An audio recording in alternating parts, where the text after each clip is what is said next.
আজ সোমবার। সূর্যের তীব্রতাকে উপেক্ষা করেই আমরা চললাম মায়ের পুজো দিতে আদ্যাপীঠ। রথতলা থেকে এত কাছে হওয়ার সত্ত্বেও এখনও ঘুরে দেখা হয়নি আদ্যাপীঠ। তবে জার্নির শুরুতেই বলে রাখি, আজকের এই জার্নির কাণ্ডারি হলো দেবাংশ। আখের রস খেয়ে একটু চার্জড আপ হয়ে নিচ্ছে সে এবার। ব্যস্ত শহরে সবার গন্তব্য আলাদা, তবে আমাদের গন্তব্যের অটো কিন্তু কামারহাটি মিউনিসিপ্যালিটির সামনে দিয়েই ছাড়বে। ধরে নিলাম দক্ষিণেশ্বরগামী অটো, নেমে পড়বো আদ্যাপীঠ মোড়ে। মাথাপিছু ভাড়া নিল 10 টাকা। বিটি রোডের ওপারটায় সবসময় থাকার কারণে, অর্থাৎ রথতলায়, এই পারটা সেভাবে দেখা হয়নি, অর্থাৎ আড়িয়াদহর দিকে সেভাবে আসা হয়নি আগে। আমরা কোথায় যাচ্ছি? আমরা যাচ্ছি কোথায়? মা কালীর মন্দিরে পুজো দিতে। হাই করে দাও। হাই ওই ওই ওই 10 মিনিটও লাগলো না, চলে এলাম। মন্দিরের সামনেই রয়েছে পুজো দেওয়ার সামগ্রী, ডালা বিভিন্ন প্রকার। আমরা 3টে ডালা ও মালা নিয়ে এগোলাম মন্দিরের দিকে।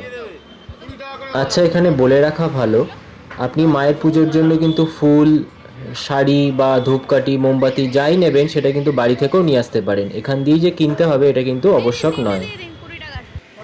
শ্রী অন্নদা ঠাকুরের স্বপ্নাদেশে মা কিন্তু বলেছিলেন, আমি কেবল শাস্ত্রবিহিত মতেই যে পূজা চাই তা নয়, মা খাও, মা পড়ো ইত্যাদি প্রাণের ভাষায় সকল বস্তু আমায় নিবেদন করলেই আমি সেই পূজা গ্রহণ করব। প্রবেশ করে চলে যেতে হবে বাদিকে। প্রথমে যেখানে রয়েছে আদ্যা মায়ের পুরনো মন্দির। ভোগ নিবেদনের পুজো যেখানে হয় 10:30 থেকে 11টা। মূল মন্দিরে নিবেদন শেষ হলে এই মন্দিরে আপনার নাম ও গোত্রসহ পুজো নিবেদন করতে হবে। এই মন্দিরে 3বার পুজো হয়। মঙ্গল আরতি ভোর 4টে থেকে 4:30 সময় হয়। ভোগ নিবেদনের পুজো 10:30 থেকে 11টা এবং সন্ধে আরতি 6:30 থেকে 7টা। ভগবান শ্রী শ্রী রামকৃষ্ণ দেবের আদেশ কার্য পরিণত করতে কবিরাজি শিক্ষাপ্রাপ্ত শ্রী শ্রী অন্নদাচরণ ভট্টাচার্য এই মন্দির নির্মাণ করেছিলেন। ঠাকুরের আদেশে নির্মাণ হয়েছিল দক্ষিণেশ্বরের নিকটে এই আদ্যা শক্তিপীঠ। পুরনো মন্দিরের সামনেই জুতো রেখে আমরা লাইনে দাঁড়ালাম আদ্যা মায়ের পুজোর জন্য। এই মন্দিরে মূলত 3টি বিগ্রহের পুজো হয় দৈবাদেশ অনুযায়ী। গুরুরূপে শ্রী শ্রী রামকৃষ্ণ পরমহংস, জ্ঞান ও কর্মরূপে আদ্যা মা এবং প্রেম রূপে রাধাকৃষ্ণের যুগল মূর্তি। ভেতরে ক্যামেরা অ্যালাউ না, তাই পুরো ভিডিও করিনি। পুজো সেরে এবার আমরা মন্দিরের পাশেই ধূপ জেলে নিজেদের মনস্কামনা জানাবো। ছোট পুরোহিত পুজো দিচ্ছে। জয় মা কালী।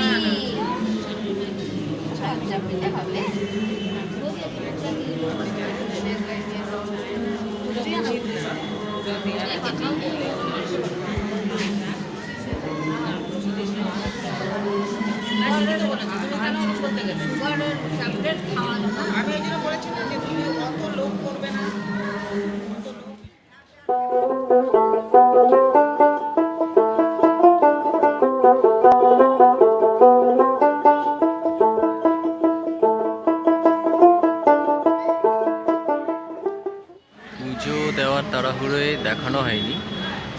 এটা হচ্ছে মূল গেট, আর ঢুকেই হচ্ছে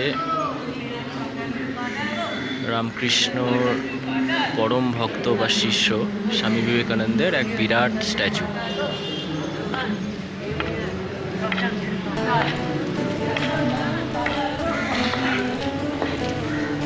বিশাল এক স্ট্যাচু। তীব্র গরম হলেও এই ভেতরে কিন্তু এত গাছপালা আর স্নিগ্ধ পরিবেশ। ঠিক আছে, আমরা এবার এই বাদিকটায় যাব, আদি মন্দিরের পাশ দিয়ে নাটমঞ্চ এবং শিব মন্দিরগুলো দর্শন করব। এটা হচ্ছে প্রসাদ ঘরের কুপনের লাইন, মানুষ লাইন দিচ্ছে। আমাদের কুপন কাটা হয়ে গেছে। কুপন মূল্য হলো বড়দের 80 টাকা করে, আর 7 বছরের নিচে কেউ হলে তার হচ্ছে 40 টাকা করে।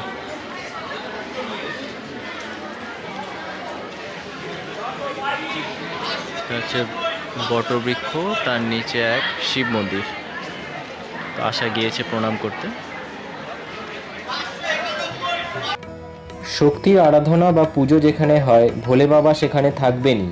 খুব সুন্দর করে স্থাপিত করা এই শিব মন্দির। একটা জিনিস খুব ভালো লাগলো, এই মঠের ব্যবস্থাপনা ছিল অত্যন্ত ভালো। ছিল ঠান্ডা পানীয় জলের ব্যবস্থা ও পরিচ্ছন্ন ওয়াশরুম, সবুজে ভরা উদ্যান ও এখানকার সম্মানীয় পরিচালকেরা যারা ছিলেন তাদের আন্তরিকতায় আপনার মনে হবে আর একবার আসি।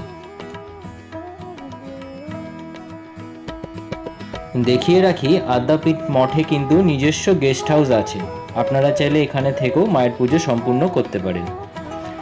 আমি আশা আর ছোট্ট ক্যাপ্টেনকে নিয়ে এবার ঘুরে দেখব আদ্যাপীঠের নিজস্ব সোভিনিয়ার শপ, যেখানে স্বল্প মূল্যে নিয়ে নিতে পারেন ছবি, ফ্রিজ ম্যাগনেট, লাইট, বই, আরও কত কী।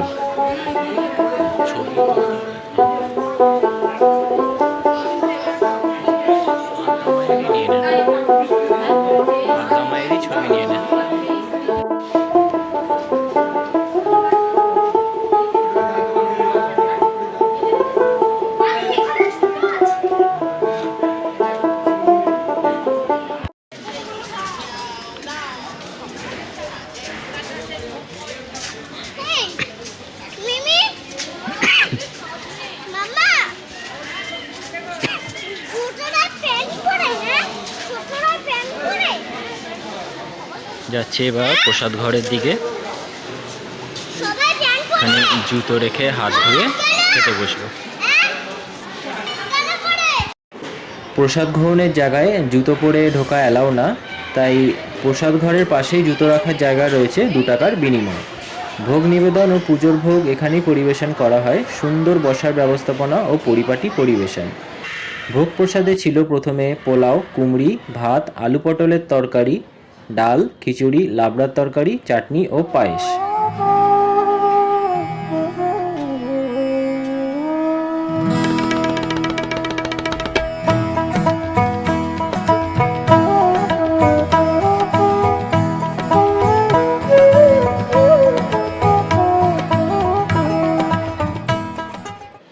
খেয়ে দিয়ে বেরিয়ে বা খাওয়ার আগে হাত ধোয়ার জায়গাটা হচ্ছে এখানে, একটু এগিয়ে এসে এখানে হাত ধুয়ে, তার আগে তো দেখালাম কোথায় জুতো খুলতে হবে।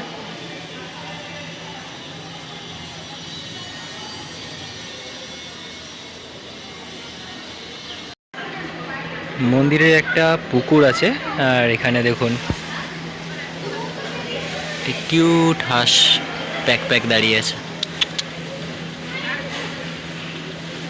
ও মনে হয় ওর কোনো আপনজনের অপেক্ষা করছে।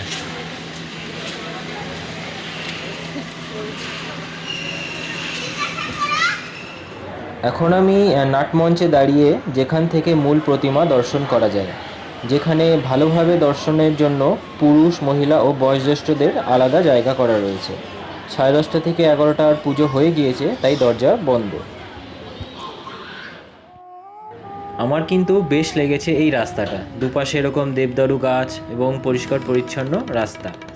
সব শেষে আসছি মা বলে আমরা রওনা দিলাম ফেরার পথে। আসবো আবার ফিরে কখনো তোমার ডাকে তোমার পানে।